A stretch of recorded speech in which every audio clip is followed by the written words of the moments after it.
Black women, ranging from masterful singers like Mahalia Jackson and echoing through the ranks of every aspect of church life, were the lifeblood of most church congregations. They remain the indispensable and all too often overlooked leaders in the fight not only for salvation, but for liberation. When we think of these women and their social activism, we must recognize the way in which it emerges from their faith. Women have a very important place in the civil rights movement. Of course, we can think about Fannie Lou Hamer. We want people all over America to know that we fighting on a principle. And we gonna say now, go and tell it on the mountain. Ella Baker is one of those unsung heroines of the civil rights movement. Diane Nash, as a college student, becomes a very integral part of the movement. Dorothy Height plays a crucial role in organizing the March on Washington. We tend to think about this as being male leadership, and we can't do that anymore. They were convinced that God was right now standing with them. That was the faith which burned deeply in the souls of our African American ancestors. Frathia Hall is one of many women who has not gotten her just due. In fact, Martin Luther King Jr. Was a part of a mass meeting here in rural Georgia. And while he was in that mass meeting, she began to talk to God aloud about what she desired for the world. And over again, she kept saying to God, I have a dream. Really? This was in Terrell County, Georgia, I believe in 1962. And so people need to know that before it was Martin's dream, it was Prathia's prayer. I knew Prathia. Hello, and welcome to Community Impact Spotlight. Community Impact is a ministry of First Baptist Church North Indianapolis. We take time to shine light on individuals and organizations who are making positive contributions to our community. So today we want you to sit back, relax, and enjoy this very special episode. This is our Sister Symposium, a celebration of women in the Indianapolis faith-based community. So enjoy us. Today, we have with us some very special women, and we would like to thank our pastor, Ivan Douglas Hicks, Dr. Ivan Douglas Hicks of First Baptist Church North Indianapolis, for allowing us to have such an episode. So join me in welcoming some very special women in the Indianapolis community. We have Dr. Leah Gunning Francis.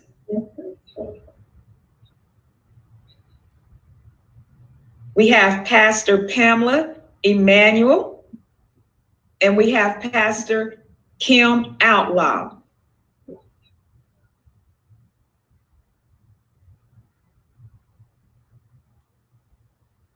Say hey, everybody. Click a like, click a heart, click the smiley face. Just say, show the love. We are celebrating our women today. This is Women's History Month, and we are also recognizing International Women's Day. We will take time to remember, to rejoice, and to rededicate. So first, I would like Dr.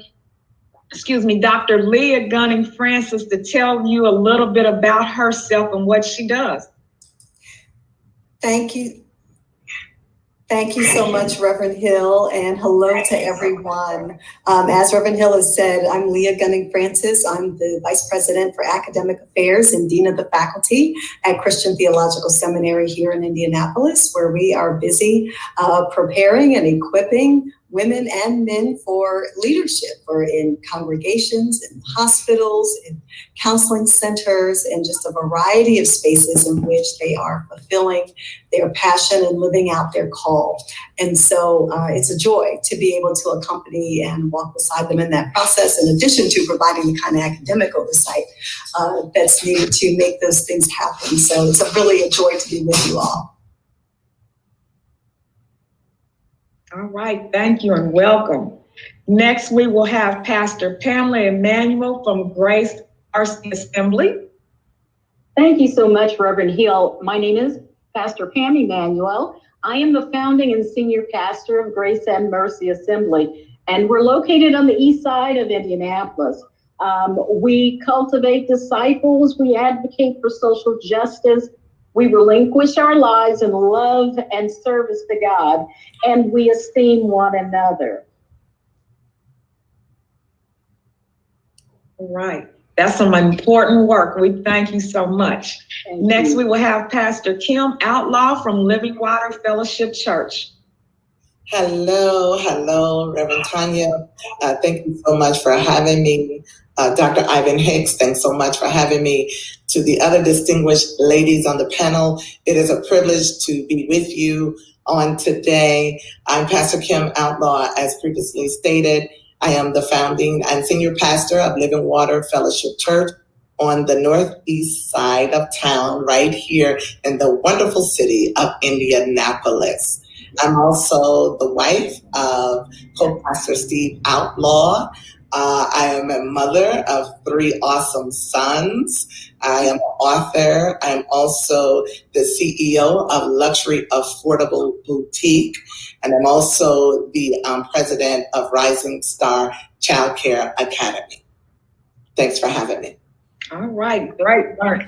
Thank you for being here. I am super excited. We have so much to celebrate. We really do.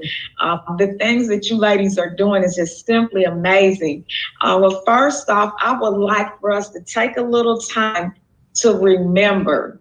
I'm going to take you back a bit to childhood. I want to know, like, when you were little girls, were you sitting around in your room playing that you were a pastor or a doctor? What was that like?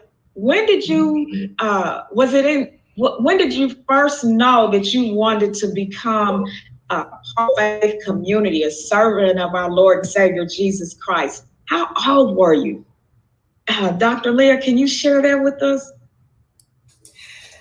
So for me, when I was a little girl, I wanted to be an obstetrician and was hoping one day that that might be so, but it didn't quite work out that way for me. And that's all right. But I went on to college at Hampton University and majored in marketing and worked in corporate America for 5 years and was busy doing my thing, but yet still kept feeling this pull, this call to do more with the church. At that time, I didn't exactly know what that meant, but just felt this pull to explore a little bit more. You know, I had been active in my church growing up and doing lots of different things. And so finally I decided, you know what, I'm just going to look into going to seminary. Now, nobody in my family had ever been to seminary. I'm not from a family of pastors or preachers.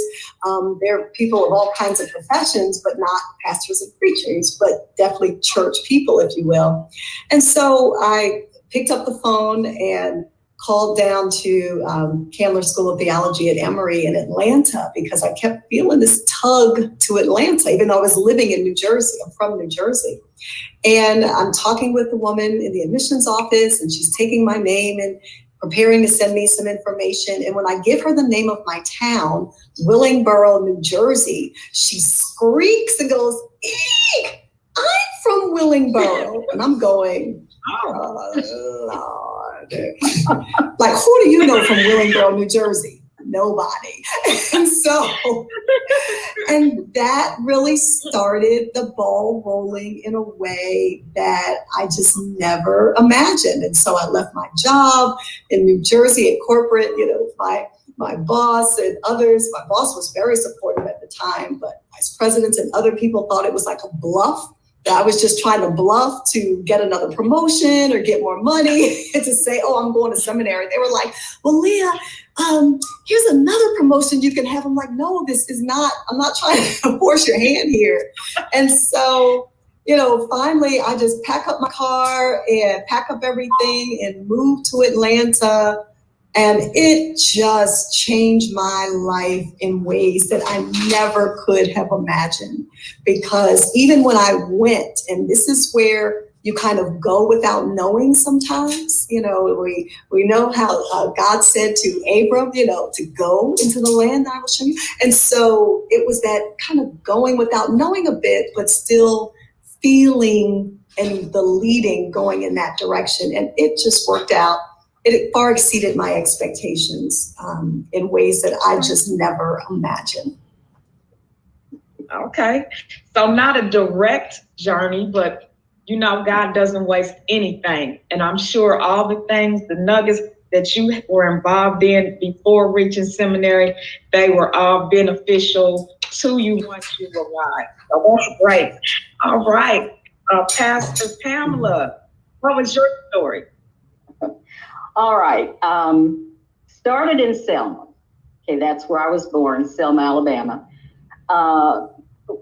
As a young child, my expectation was that I would do as my mother was doing. She was involved in the entertainment industry and into radio. Left Selma to Birmingham. She took Colin Powell's wife's position. From there, we went to Miami, then lived in Nassau, then New York. I ended up in Indianapolis. I thought it would be entertainment. By the time I was in high school, I wanted to be an attorney. But as a young woman, sitting in a local church called Grace Apostolic Church, I'm listening to a dynamic woman.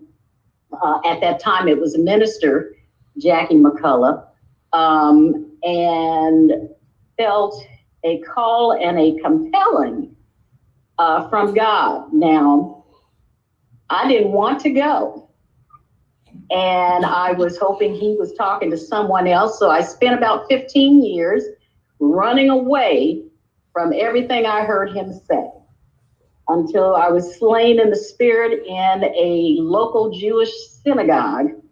And in confirmation, I guess you would call it, found myself speaking in Hebrew and reading and singing from the books that were being used in a Shabbat Shalom service that particular evening. And that was the day I paid attention and then started moving forward. So finished my bachelor's, went to seminary, and told my pastor I was sitting under that I am called to pastor. I know I can preach. The Lord showed me preaching to thousands, and had never done so, except for in the spirit. But God placed a pastor above me who recognized that the call was there, and he said he dare not tell me not to do what I was told.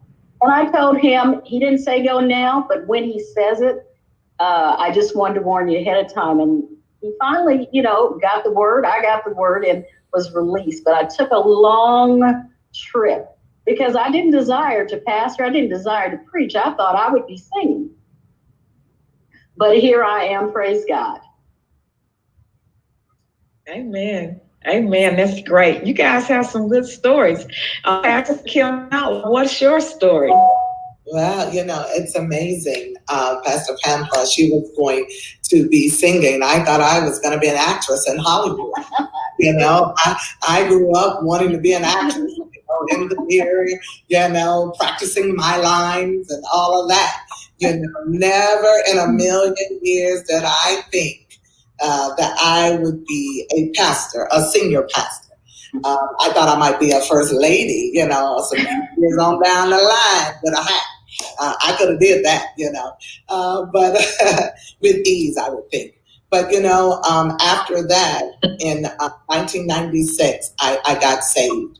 1997, I got married. In 98, I was called into the ministry. Before that, I was working at International Harvester at Navistar. I was working there, and I just knew I was going to retire from there. Prior to that, I sold drugs right here in the city of Indianapolis.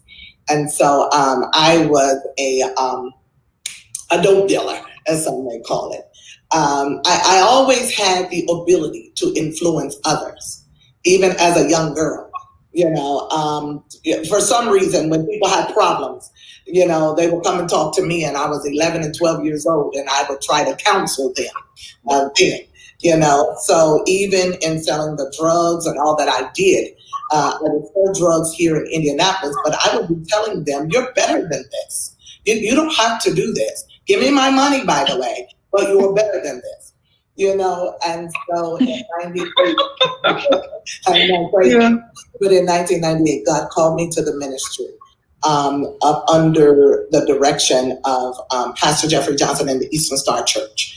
And I said, okay, God, I'll do this. I'll teach a class. I'll teach class, and he just took me on from there. And in 2008, when Barack Obama was elected president, Living Water Fellowship Church was born. The rest of history.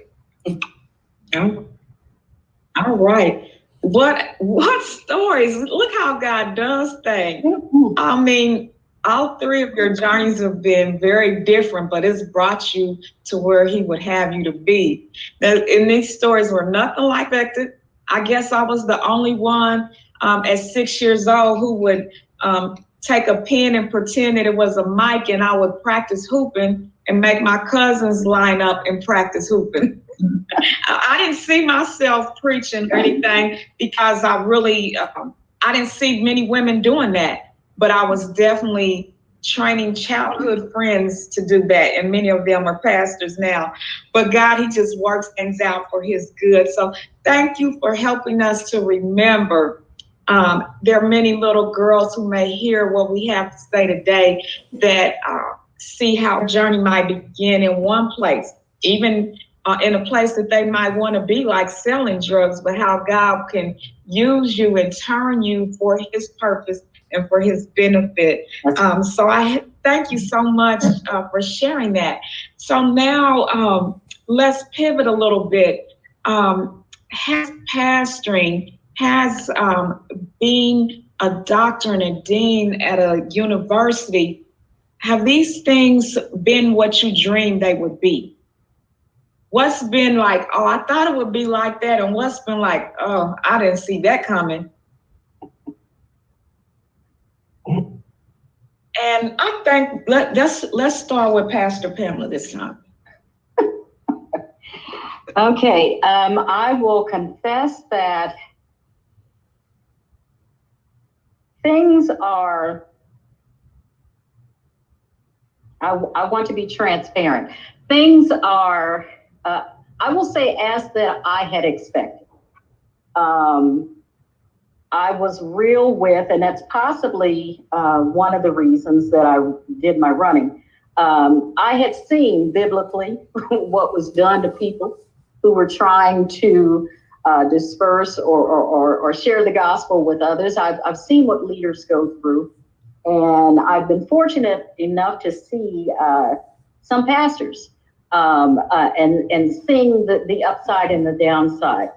The difficulty, I think I was prepared for, the expected pushback as far as misogyny and those kind of things. It was kind of expected, but there were other things that no, I didn't want. And one of the things that I was not prepared for, and as Pastor Outlaw talked about people who were able to come to her, I was not ready, and I had not created a system of management for recognizing that although senior pastor, founder, I could not be in every member's on every member's telephone at the same time. There were needs, but had not learned, I had to learn about the sparsing and managing time so that you could do that pastoral care. So that was something that I was not prepared for. And I'll say I wasn't prepared for that also because those who I had expected some mentoring from had not shared that portion of it. But I am growing and still growing, and I've learned the importance of needing help in the ministry, relying on others that God has put in place in your life and in your ministry to help you. That's a very good point. The mentoring piece, that's something that is definitely needing. It's important to the success. It's not always readily available. Yes. So I think we'll circle back around to that mentoring piece. That's good. That's good. Okay. So Dr. Leah, what would you say has things been as you expected, or were there things that was like, I didn't expect that? There have been so many things that I just could not have foreseen.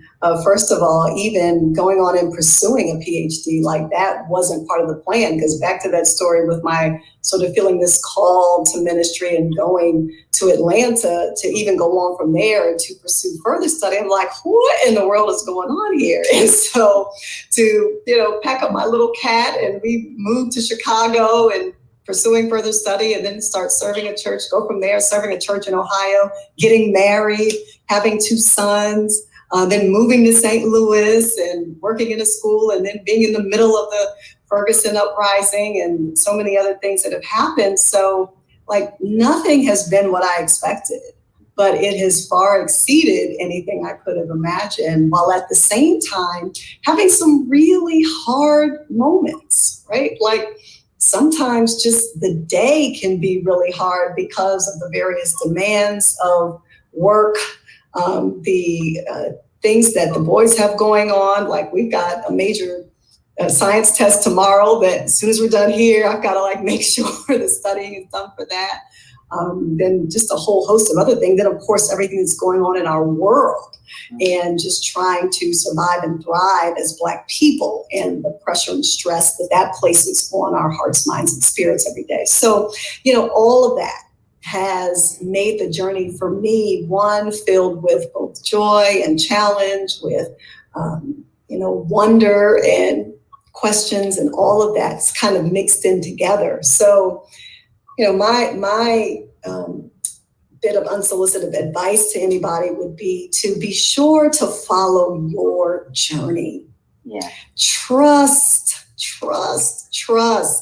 When you truly open your heart, your mind, your spirit to what you believe God is calling you to do, you do the very best that you can to prepare and equip yourself for that, whatever that means, right? Because sometimes that means a journey into pastoral ministry or other type of professional ministry. But, I believe that there are doctors fulfilling their calling, and there are teachers fulfilling their calling, and there are scientists. We could go down the whole list of all kinds of people. We need everybody doing work that they feel called to do to help really create a thriving society for everybody. So, but that piece of following your journey, don't try to imitate anybody else. Don't try to look at her or look at him and say, oh, I can do that better, or, whatever it is, because you don't have a clue what it takes for them to do what they do. So, just be true to yourself, be true to the God that has called you, and to live fully into that. One of my favorite quotes, how sometimes you see a quote someplace and you're like, I need to write that down and its source so I can quote it accurately and quote the person. Well, I didn't do that. So here's my paraphrase of this quote, and not sure who said it, but the quote was, live your life with gusto. Somebody is waiting on your cue. Right? And when we are truly being our ourselves, our fullest selves. We're growing, we're willing to change, we're being nimble, we're loving ourselves, we're caring for ourselves while we care for others, right? It's not about neglecting the self, but it is about honoring ourselves as we would want to be, by others and to treat others. So just be who you are and be open to all that God has to do in and through you, and it will be more than you ever could imagine. That's right. Yeah, that's good. That's good. Thank you so much. Follow your journey because that's important. He doesn't need copycatters. He made us all unique, and we all have a unique assignment. So good. Pastor Kim, so I have a little different question for you. Okay. Well, I do want to know, like, are there things you feel are the way you thought they would be, and versus things that are totally different? But more so, when God showed you that He wanted you to pastor, mm-hmm.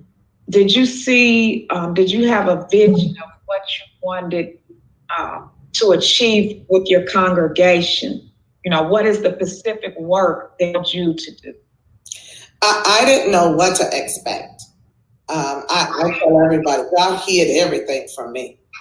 I didn't know what to expect. I grew up in the church as a little girl, but then there was a period in my life where I didn't even attend church. And so when I gave my life to Christ in 96 and got married in 97 and called to the ministry in 98, I started off working in children's church. And then from children's church, I started teaching the youth, and different things like that. And so I didn't know what to expect when He called me in 2008. Now, granted, I was preaching and I was traveling preaching just a little bit. So I said, okay, I could do this right here. So when He called me to pastor, I had preached a revival here in the city of Indianapolis. And Navistar, we were on strike during this time. And the Lord had said, okay, when I sat behind the desk, He said, okay, you're going to pastor a church. And I said, huh? And He said, you're going to call it Living Water Fellowship Church. I said, what you talking about, Willis? What you talking about? And I was like, okay. Okay. And I told my husband, what the Lord had said and everything. And what was interesting, 3 years prior to that, we went with the Planet Church, New Life Worship Center, up under the great, awesome pastoring of Pastor John F. Ramsey Sr. And 3 years prior to this experience, Pastor Ramsey had asked me, called me in the office and said, do you see yourself pastoring? I said, no, I do not. He said, you don't? I said, no, sir. And he said, well, what do you see yourself doing? I said, sitting right beside you, pushing you all the way. And he said, you really don't? I said, I don't. I said, I don't even believe in women senior pastors. He said, you don't? I said, well, no, Paul told Timothy. He said, oh, you need to go pray. You need to go pray. I said, yes, sir, I'll go pray. And so then 3 years later, God gave me the revelation. And so God had to talk me into it. He really did. He had to wake me up, 2 o'clock in the morning, 3 o'clock in the morning, and show me how Mary was the first one to take the gospel back. That's right. Right. So He talked me into it because I just didn't even think I was good enough, to be quite honest. I just didn't think I was good enough. I'm born and raised here in Indianapolis. Indianapolis is not that small. So, people know Kim, and let me give you a name, Outlaw. That's my husband's last name, Outlaw. And so then I said, okay, God, I've never been to seminary. I read your word. I love you. I know your word. My degree is in business. He said, fine, handle my father's business. I said, and He said, also love my people. I said, I can do that. You ain't said nothing of that. I can love people, And so I didn't know what to expect. I just didn't know what to expect. I had never been that close up, with pastors to know what they went through. I was able to sit back and see at a distance just a little bit. And that is you, Pastor Pam. So I didn't really know what to expect, So He hid everything from me. because had he has shown me, I would have ran. I would have ran. And it amazes me that when God calls you to something, he gives you the faith to fulfill the call at that time. So, I'm just amazed, though, at how so many people want the microphone. I'm sorry for saying that, but I'm going to say that. I am. And to be upfront, there's nothing wrong with wanting the mic and the platform if God has called you to it. Okay. But I tell my leaders and everybody else that I could not do what I do and be as effective as I am without the supporting cast. And I never minded being in the background. I never had a problem with that. When New Life Worship Center was birthed, Pastor Ramsey asked me, he said, what do you want to do? I said, I would like to be on the restroom duty. He said, what are you talking about? Because when I was called to ministry, they said, go to Bible college. I said, okay, I'll go. So I went to Bible college. I said, but when I would go in there, I have 3 sons. I work 12 to 16 hours a day. And when I would go to Bible college, the restroom would be so warm and welcoming. They would have little mints and little sayings, and you felt so encouraged, and you go back to class with your coffee because you're tired. And I said, I want to be that. He said, well, no, you're not going to be on restroom. So it amazes me, and what I did not expect, I'll be totally transparent, to be attacked spiritually. You're attacked for the call that's placed on your life.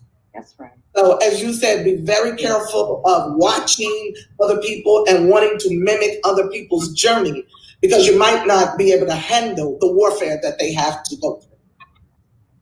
Yeah. So I believe that whatever your call is, whether it's pastoring, whatever your call is, you're going to experience some warfare. You're going to experience that.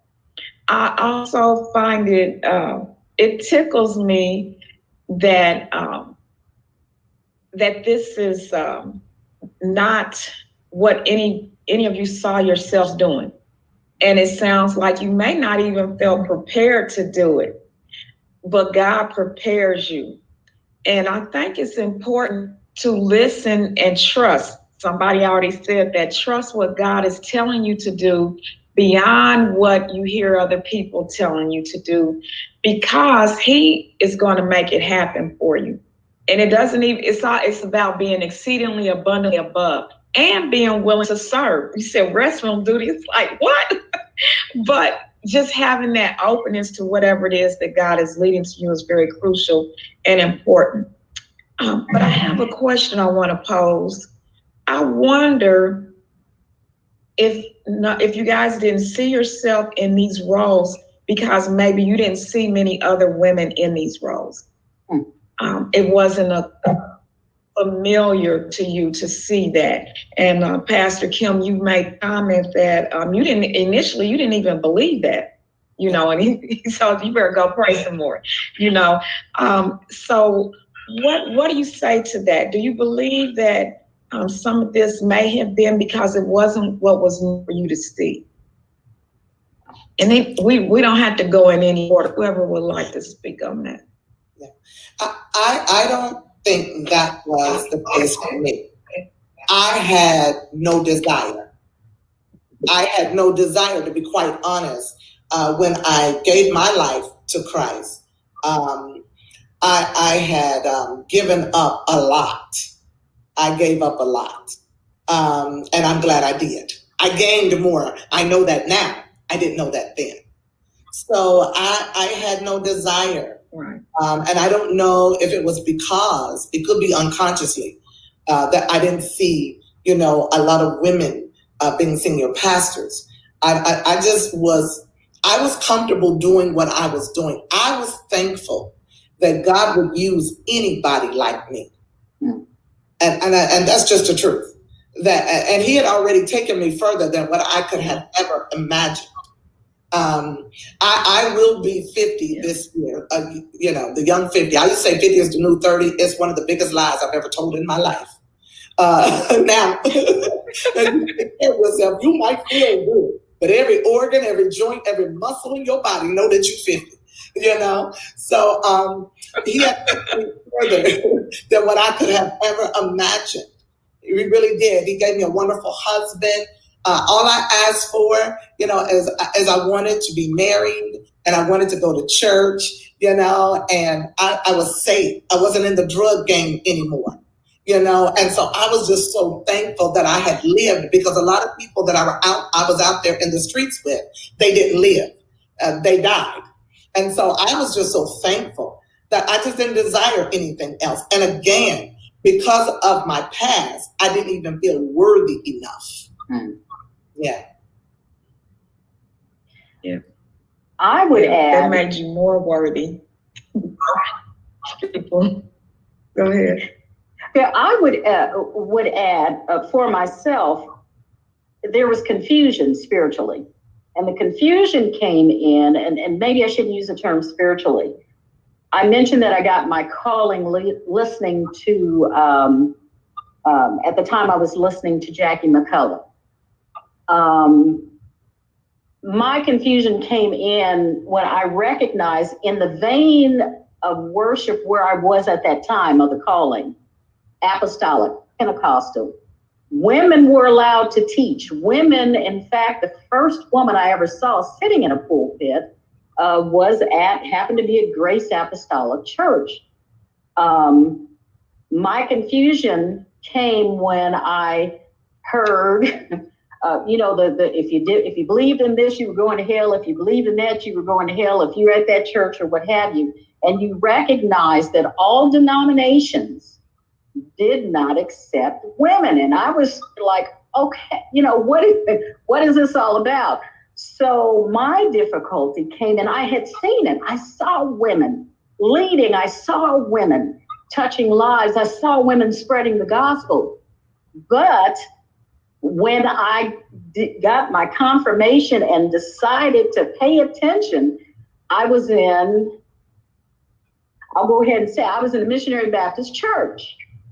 And in that particular denomination, praise God, something has changed recently and I'm celebrating, but it was discouraged. In fact, as an associate minister, I always heard when we visited, make sure you're invited up because you might get invited down. You were told to be careful that even though I've ordained you and even though that's happening right here under this household, everybody else's household is not going to want you. I mean, and I was okay, but I would see some of my cohorts just really freak out and get upset, because, but as I said, I was expecting the fight. But the challenge came in, as Pastor Outlaw said, and others of you have said, when you get the call, if you've been called, because that other thing is some got called and some went, if you have been called, I don't care what anybody says, okay, God will make a way for your gift. He will give you the platform that you need. If it's on a soapbox out in the hall, I've been told that I couldn't go to the pulpit and I had to go where the church secretary did announcements, and some of my friends would say, I said, I don't care, because see, that word will come out just as good at that little desk as it will up on that pulpit. Yeah. And sooner or later, God's going to move me. But it's hard depending on the denomination that you're in. Some things are changing. Some say it's because, there are men who aren't available. Let's say because we were supposed to be there in the first place. As Pastor Outlaw, and I'm sorry I keep tagging you, but my declaration to anyone that has an issue with me is that the word itself was carried by a woman. He didn't give it to Adam. He didn't give it to Joseph. The word was carried by one of us. So that's all the credentials and that's all I need in my resume. Amen to that. I was blessed. Yes. I was blessed to have so many women that I saw in ministry and just working in all kinds of fields. You know, there was even a woman who was the pastor of our church for a while, the senior pastor. And so to have that type of engagement and exposure for a good chunk of my life was very, very, very beneficial, but it does not negate the realities that you all have already named for so many, even up until this very day. I mean, it's 2021 and we're still, you know, trying to pretend like women don't have a place or don't have a right or are not called to pastor, preach. I mean, it's insane. So let the work we do speak for us. Yes. As we work to continue to ensure that all of us are treated fairly, equitably in the church and beyond, because like, I don't know about you all, like, I don't feel like I have anything to prove to anybody. I'm real clear about who I am and what I've been called to do. And I thank God for the opportunities that I've had, but I don't have enough breath. Pastor Kim, I'm going to be 50 this year too. And I don't have any more time. I don't have enough time to try to convince somebody to spend my time and energy trying to convince somebody else that they don't believe that I should be doing what I'm doing. That's not my problem. So, you know, I need to use my time. I need to invest my time, my energy in doing the things that I believe and know that I'm called to do for myself, for my family, and my mother, for my work and broader community. And I just don't have time trying to convince people who aren't interested in hearing what I have to say.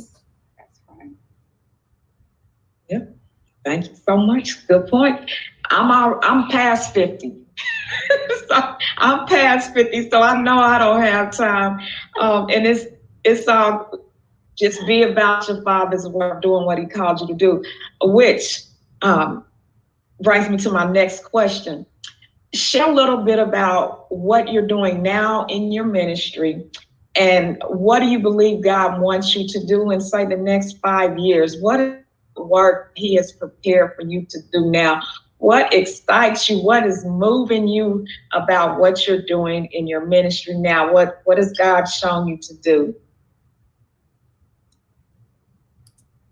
We can start with Pastor Pamela. All right. The first and foremost is still trying to educate the congregation.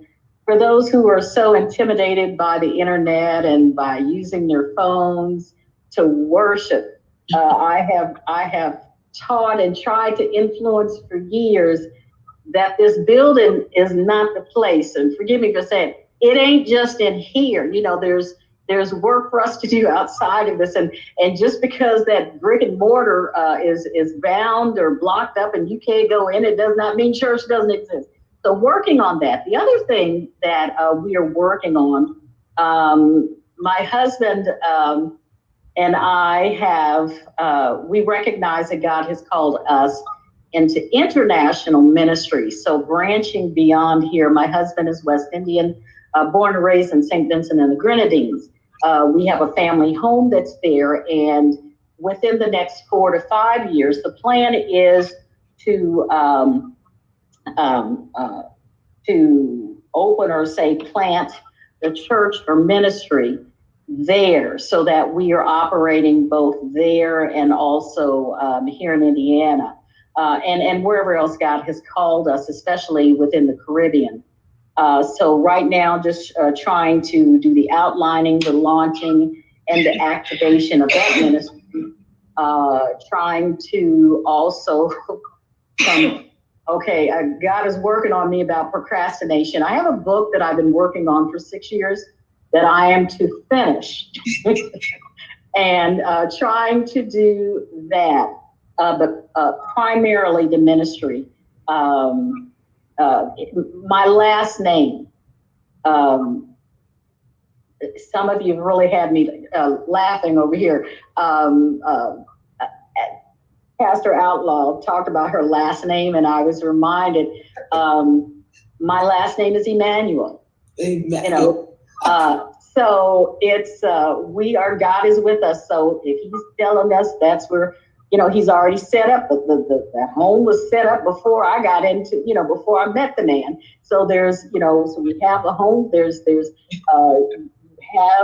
people are there. They're available, and there's a word, and so that's what I'm working on right now. Right. Good deal.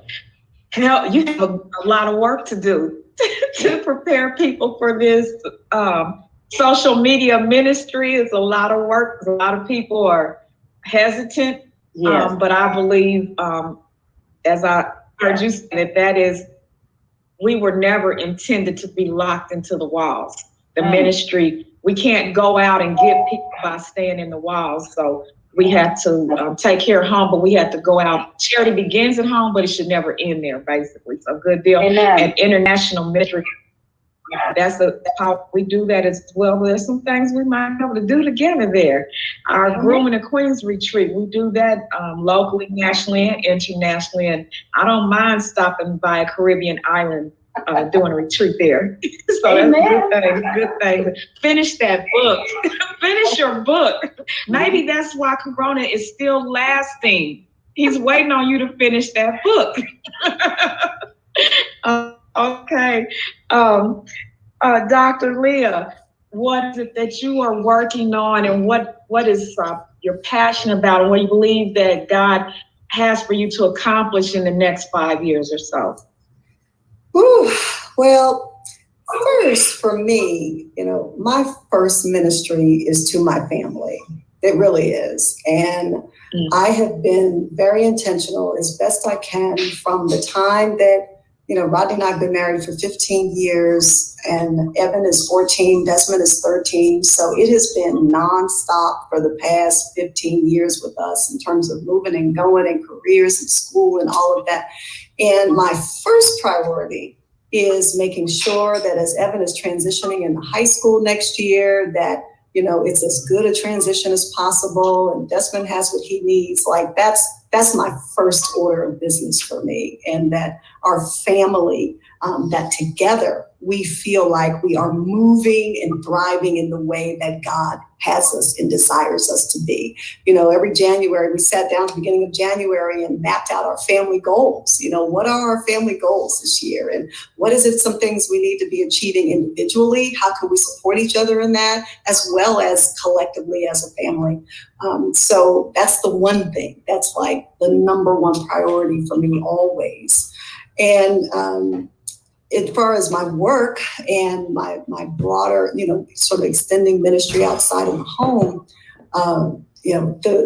being the dean is, it's robust. So it's a lot going on over there with that. And I am finishing a second book, so that is to be released later this year. I just can't predict what will come of that. 2 days after we released the first one, Ferguson and Faith, I received a call to come and be the dean here at Christian Theological Seminary in Indiana. And we were living in St. Louis. And this is why I just keep saying, follow your journey, run your race, because you just never know what's coming down the pike for you that God has for you to do. So I'm just in a space right now where just being very open, because anything that does happen, it has to be good for our whole family. I mean, my husband has his own call and career, and thank God to this day, we've been able to, as we've moved about, God has blessed all of us. You know what I mean? It's been good. It's not just good for me or just good for him, but rather it's been good for all of us together. And that's made all the difference. Like, I couldn't do what I do without the kind of support that I have. And to know that when I can't be here, that, not only Rodney, but other people who've helped us with our children and other things, that's made all the difference in the world, because I do not want my children growing up saying, well, mom was never there, or yeah, she's out, on TV and doing this over here, but we never saw. That's not their story. And I praise God for that. I'm not judging anybody else for the decisions they made. I'm running my race, and just can't reiterate enough how important it is for me to be as present as possible. They travel with me back in the day. Remember when we used to travel back in the day? All of that. So, pre-COVID. Yeah, back in the day. So that's just where it is, right? Like we're kind of open right Good. now. I'm so glad that you brought that out as we celebrate women, because I believe sometimes when we celebrate women or we applaud women and the accomplishments that we've made, we often are hesitant to mention motherhood. And sometimes even hesitant to mention our ministry as a spouse, because it's often looked at as if you can't do both. And so to keep that at your center and a priority, and recognizing that your children need their mother just as much as whatever your call, whatever that need is, your first ministry is home. So I'm so glad that you shared that. Now that's some womanhood, multitasking, being able to do this. And one of the things, I have 3 adult daughters, and one of the things that I always tell them is that you don't have to do it all at once either. We don't have to be superwoman and do everything at once. We run the race as a long distance run, not as a sprint. And so keeping that balance, that is very important. So thank you for bringing that out. And yet here we go. You have a book to finish too. Finish your book. It's well on its way. It's well on its way. Okay, thank God. But let me say this quick word about balance. Because people have asked you all, how do you balance these things? How do you balance? And for me, I'm at a point where I don't even know what balance looks like right now. I'm just rotating things that get dropped. And so, because you can't keep all the balls in the air all the time at the same time. And so I'm working real hard to not drop those things that are most fragile and vulnerable.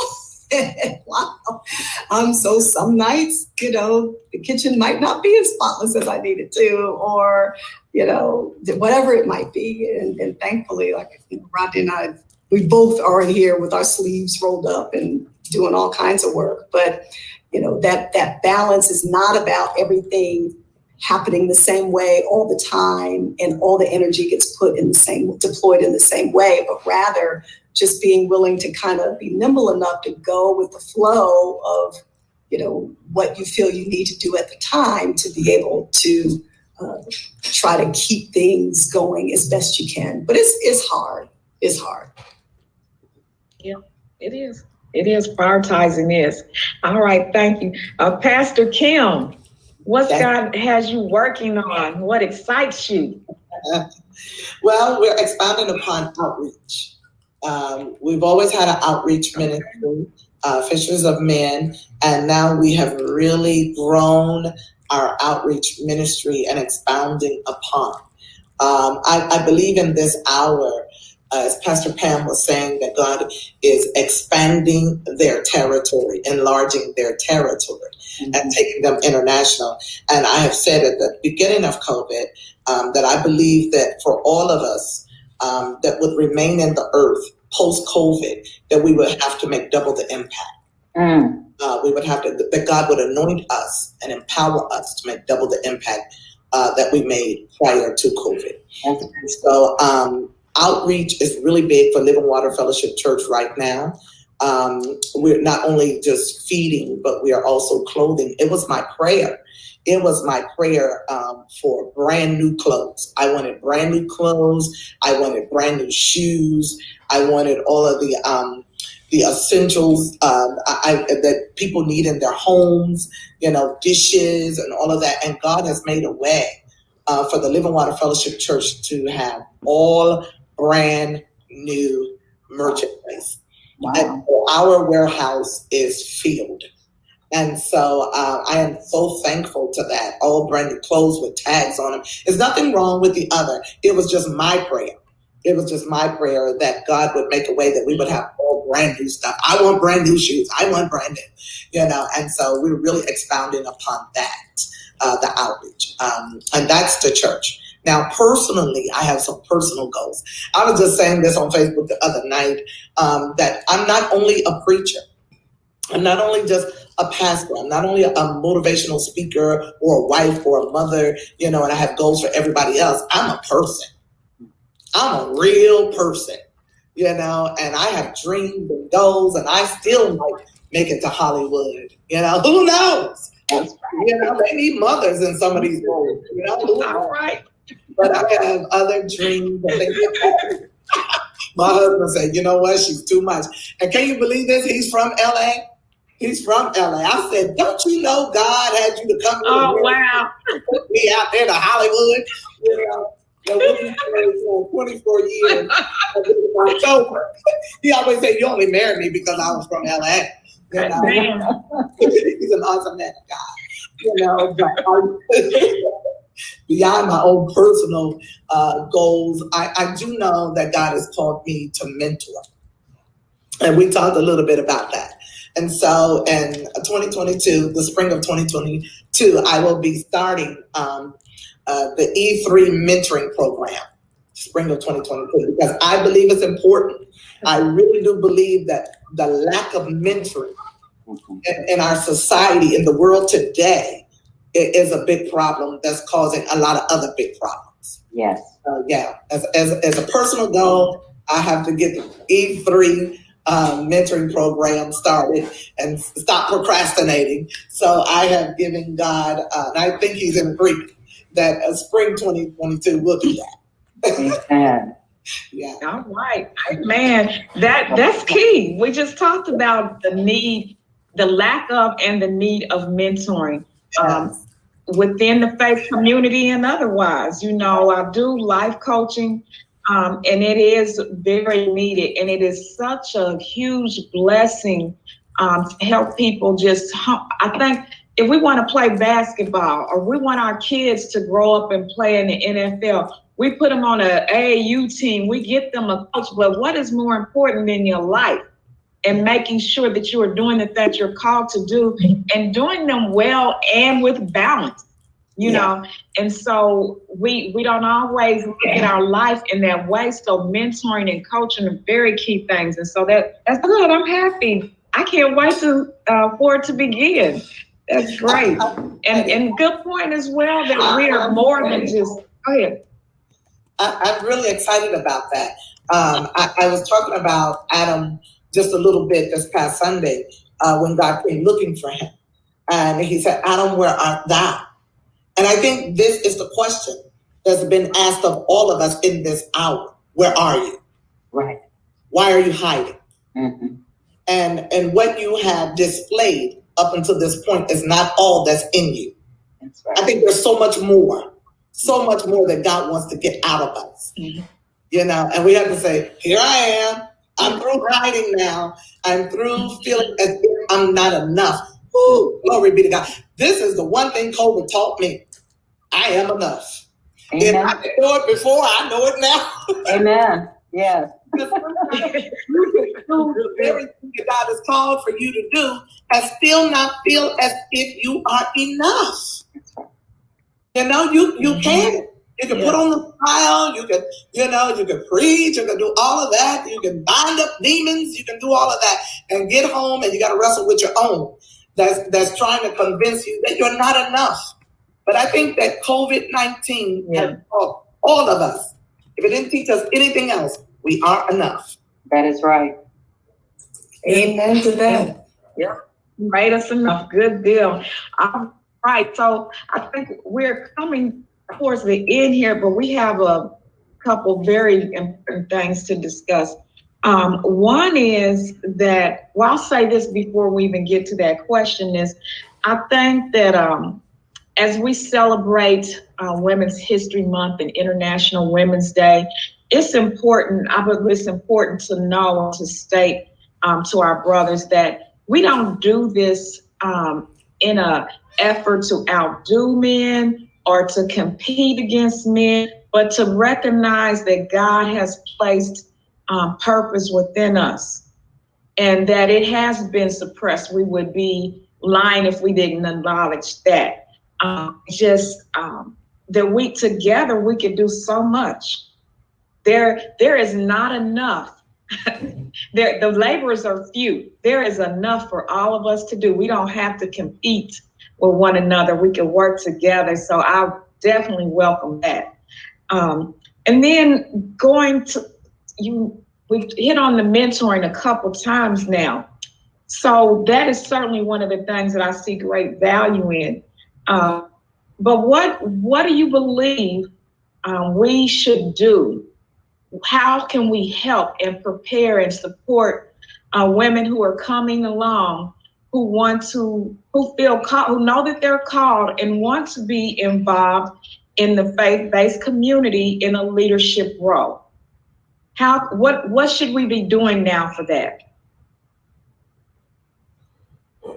Okay. Would you like to start? I'll jump in just real quick. My mentor, Dr. Cindy Trim, always says this: when the student is ready, a teacher will appear. And I think that through COVID, I think people have had enough alone time with themselves, whereby they are ready to express their best in God. I think they're ready now to say, yes, here I am. And I think now the teacher will appear. One of the things with mentoring, though, that when we're giving out nuggets and tools and strategies and information, is that they have to be ready to receive the information and apply the information. That is very, very important. The way I was trained when I got into ministry, what I was taught, we have to have the ladies that are willing to be taught.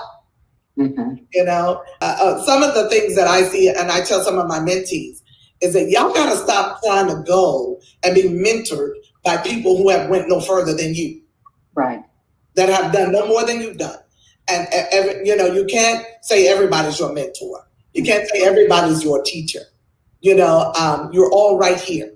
And one of the things that God had said to me coming up in ministry, that you are a zero.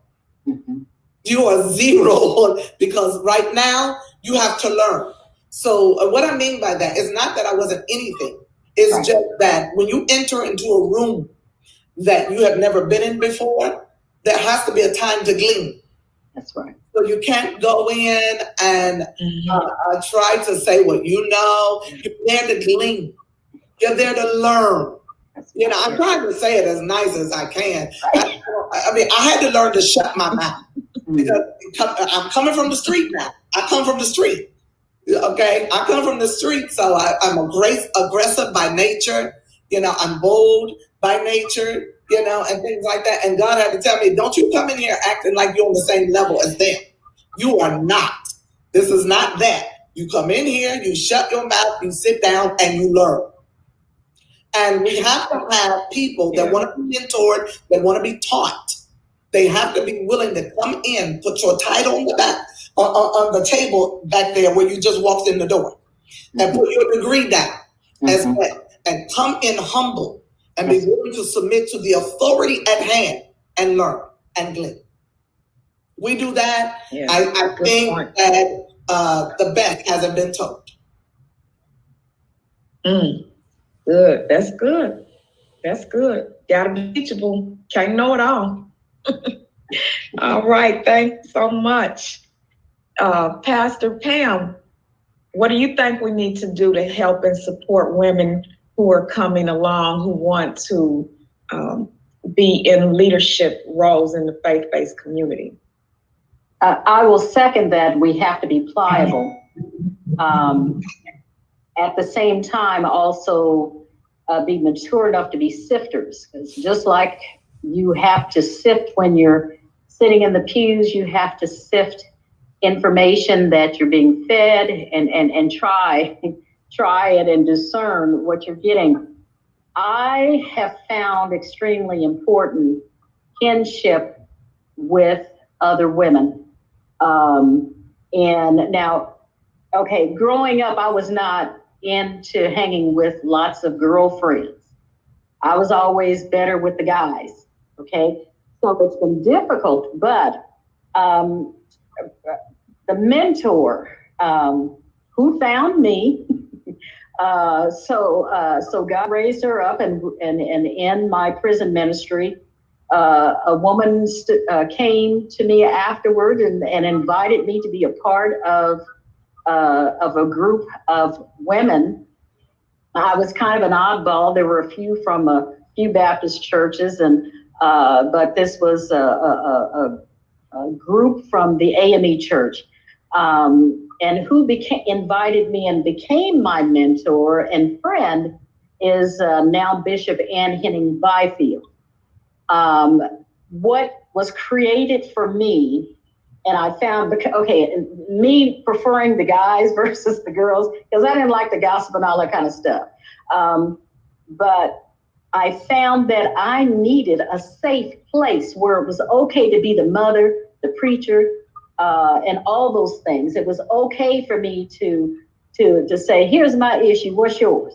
It was okay in a safe place where we could all, as ministers, reverends, with different titles, what have you, could lay down those things without being attacked or judged, or because we were still wearing all of those other hats. But how can I still get up in the pulpit and on Sundays or do Bible study and still be impactful and still be powerful?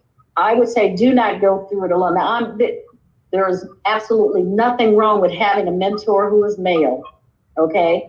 I can glean a lot. I've had a lot of male pastors, preachers, ministers who have taught me, but it proved valuable to me to have women who could understand where I was coming from, where the men could not. So have a mentor, seek out, or simply pray. Say, we have not because we ask not. You pray for God to send someone to you if they, because sometimes they will come to us. They'll show up, Pastor Outlaw, but sometimes we don't recognize it. But we need to be taught that we don't have to be competitive. Come on. We have to recognize, as you have said, Reverend Hill, we are part of we have to be part of a broad net. Okay, there are a lot of fish who need to be pulled in, and male, female, Baptist, Catholic, whatever, we have got to learn how to work together for one purpose. And we have to be pliable. And I think it will start with being pliable, being able, because no, we ain't all that. Okay. Okay. We are who God makes us, but we are not often as big as we think we is. Okay. So have someone who can teach you, be teachable. And I'll just lay it right there. You got to be teachable. You can't teach anyone else if you can't be taught. That's good. Yeah. That's good. That's right. Good deal. Thank you so much. So mentoring and be teachable and all of those things. Great. Dr. Leah. I say, what's your word on this? Yes to all of that. And just be mindful that people are watching, young girls are watching. Like, mentorship doesn't need to start with adult women. It needs to start with girls and boys. But, we don't want to wait until people are grown to say, oh, perhaps they need a mentor, but rather, how are we cultivating that sensibility in girls? Not so much to say that they have to be called to ministry per se, but rather just to help them navigate life and to help them, see different pathways that they didn't even know were available to them, perhaps because of their own, just their own journey thus far. So I'm very mindful of the need to extend this mentorship and what I've tried to do over the years to girls as well, so that we don't have as many adults trying to unlearn things that they were taught wrong or, led wrong or all of that. How do we have it so that we can do what we can to help people do things that are going to be, good for them, for their lives. So I would say just be mindful of even going younger. Yeah, that's important. That's important. And it's a joy to do that. It really is. It really is. That's something that I truly enjoy. So we have remembered our journey. We have remembered how we got where we are. We've been able to rejoice at what work God has for us to do right now. And it sounds like everybody has plenty that they are doing and working on. And we are able to rededicate and refocus so that we are in position to support and help and encourage women who are coming up and have been called because their journey is different. We have so many firsts going on for women right now. We have the first woman who is a vice president. We see women, and especially women of color, doing great things in this season. And we need to keep that momentum going. And so I encourage everybody to make sure that part of ministry, part of your balancing is allowing time to encourage, equip, and educate a woman that's coming up behind you, not because we're competing with men, but because there is work to be done. God created a work for us before we entered this world, and we should do it with excellence and with the sisterhood and with the support. So that is something that definitely excites me. So what I would like to do right now is to encourage everyone who's listening that for this month, continue past this month if you can, but let's start with this month. Let's start with International Women's Day and continue throughout this month to find a way to support a female-led nonprofit organization that's serving girls.